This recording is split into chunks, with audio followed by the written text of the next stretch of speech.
I've downloaded and installed SharePoint Designer 2010, and now I'm ready to launch and then open up the site that I want to add some workflows to. So I'm starting here on my site, and it has its URL that includes home page, and that this is one of the site pages, but the core, the site itself, is this portion right here, HTTPS, all the way through to the .com or .org or .edu, and unless I've memorized that, I need to either write it down or copy it because I'm going to need that site in just a moment. Now, let's go to the Start menu and to All Programs, and depending on how it was installed, you're going to find SharePoint Designer in one of two places. One is in the Microsoft Office group, but if you don't find it there, don't worry about it. SharePoint Workspace is not what you're looking for. You're looking for SharePoint Designer.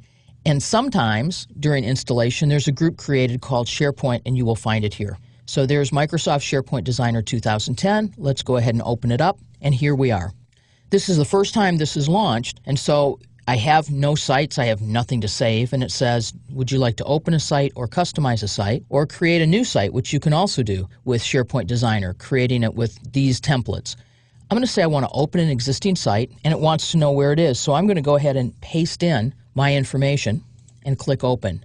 Now I'll be asked, do I want to log in as myself, or do I want to use another account? And I actually want to log in as myself, and I'm going to enter my credentials and click OK.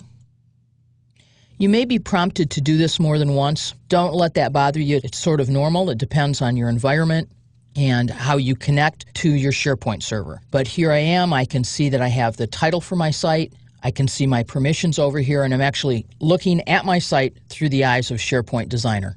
Now, the next time that I would go in to open up a site, I can actually go to the Sites page, and my site will be listed here under Recent Sites. So sites that you've actually opened in SharePoint Designer will be here, and all you have to do then is you'll need to remember your password and your username, your network credentials to connect to the site. But the first time you'll have to enter that information, and again, copy and paste is a great way to do that to allow you to go ahead and work in SharePoint Designer. Now, there's one other possibility. I actually don't have to start in SharePoint Designer to begin with. Depending on what action I want to take, I may be able to begin in SharePoint. For example, if I'm in my site and I know that I want to create a workflow, for example, then I could go to the list or library where I wanted to create the workflow, choose List, and for example, here I see Workflow Settings, and I could create a workflow in SharePoint Designer.